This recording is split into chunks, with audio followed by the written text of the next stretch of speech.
Hello students, I am social science teacher continuing the chapter 6 of unit 1st, namely settlement, transport and communication. Today in this video we are going to explain its some remaining topics.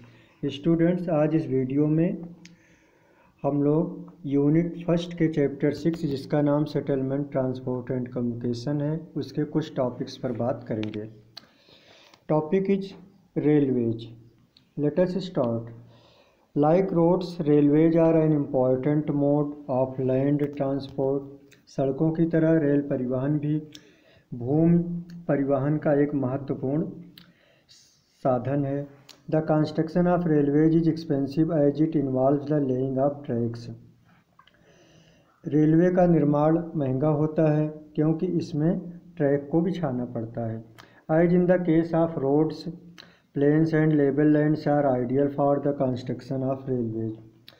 सड़कों की तरह मैदान और समतल ज़मीनें railway के निर्माण के लिए भी आदर्श होती हैं. However, railway lines now run through the passage of high mountains and even link Britain and France through the Channel Tunnel beneath the English Channel.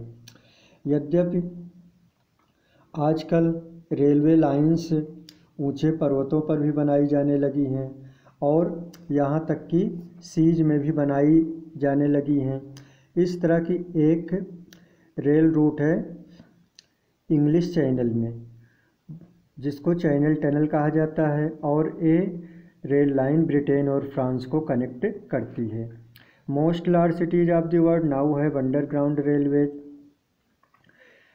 जो विश्व के बड़े शहर हैं वहाँ पे आजकल अंडरग्राउंड रेलवेज पाई जाती है, भूमिगत रेलवे लाइनें पाई जाती हैं. Trains have also become much faster as the old steam locomotives have given way to diesel and electric locomotives. ट्रेनों की गति भी अब बहुत तेज़ हो गई है क्योंकि पुराने भाप के इंजनों की जगह पे डीजल और इलेक्ट्रिक इंजन उसमें प्रयुक्त होने लगे हैं. Okay. Although railways are preferred for short distance travel, the transcontinental railways run over great distances.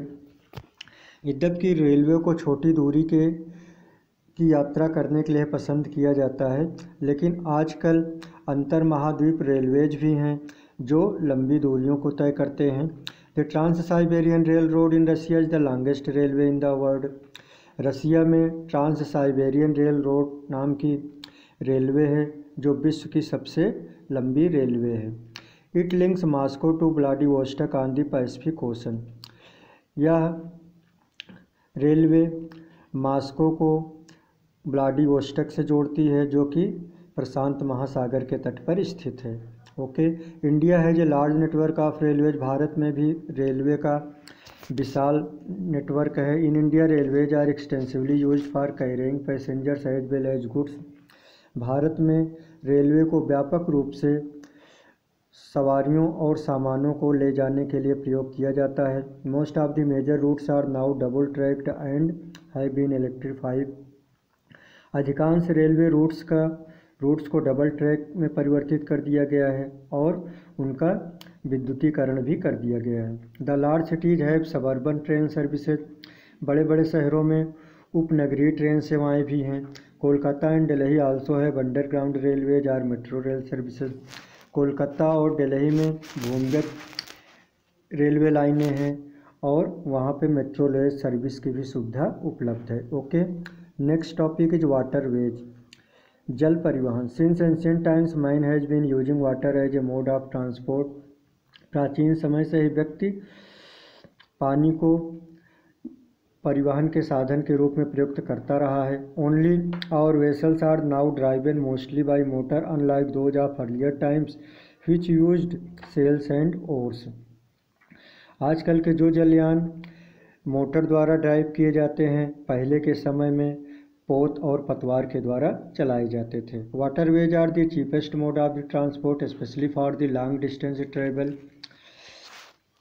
जल परिवहन सबसे सस्ते परिवहन के साधन हैं विशेष करके लंबी दूरी की यात्रा के लिए. As they do not require the laying of tracks or paved roads. क्योंकि इनके लिए ट्रैक बिछाने की या पक्की सड़कों की ज़रूरत नहीं पड़ती है। They are particularly suitable for transporting bulky goods over great distances. वे विशेष करके भारी और जगह घेरने वाले सामानों को लंबी दूरी तक ले जाने के लिए उपयुक्त हैं। Waterways are basically of two types. जल परिवहन मूलतः दो तरह के होते हैं, इनलैंड वाटरवेज अंतर्देशीय वाटरवेज एंड इंटरनेशनल वाटरवेज अंतर्राष्ट्रीय जलमार्ग।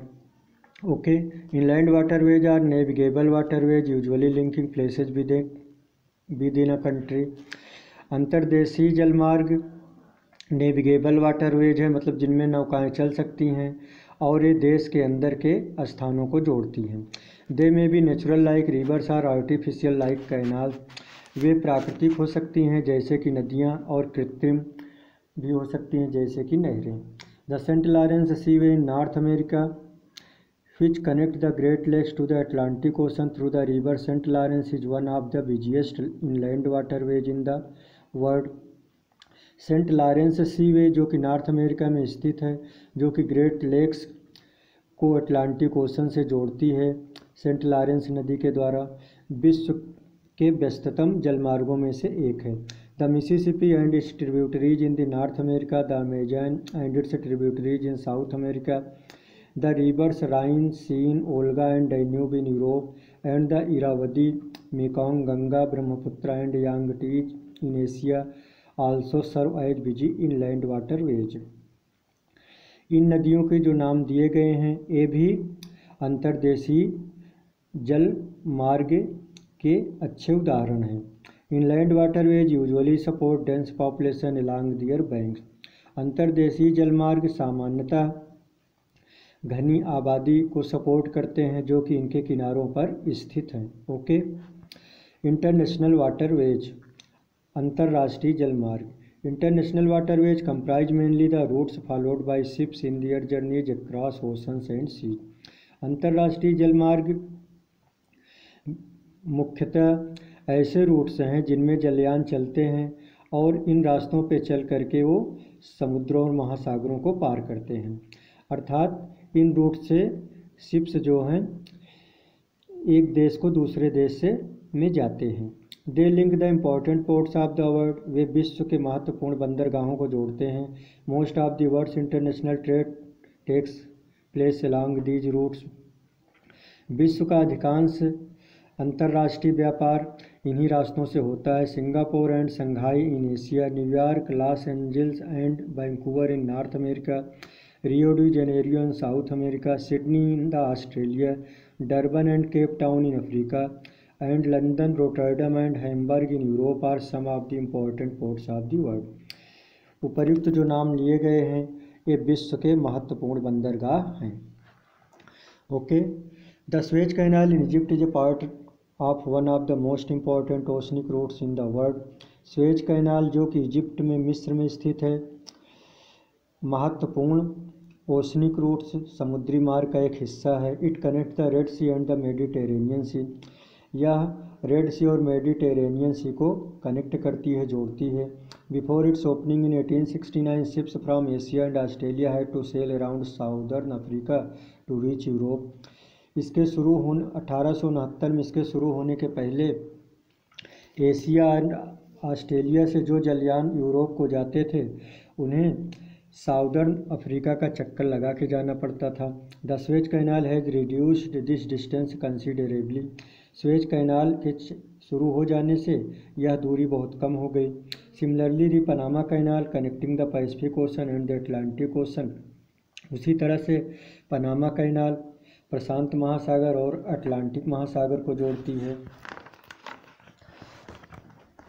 Enables ship to ply between the east coast and the west coast of North America without going all the way around South America। और यह जलयानों को अटलांटिक महासागर के पूर्वी छोर से पश्चिमी छोर तक जाने में समर्थ बनाती है बिना साउथ अमेरिका का चक्कर लगाए। Okay, in India the Ganga Brahmaputra Hooghly river system is the busiest inland waterway. भारत में गंगा ब्रह्मपुत्र हुगली रिवर सिस्टम नदी तंत्र आंतरिक जलमार्ग का सबसे व्यस्ततम मार्ग है। Mumbai, Chennai, Visakhapatnam and Kandla are some of India's busiest port.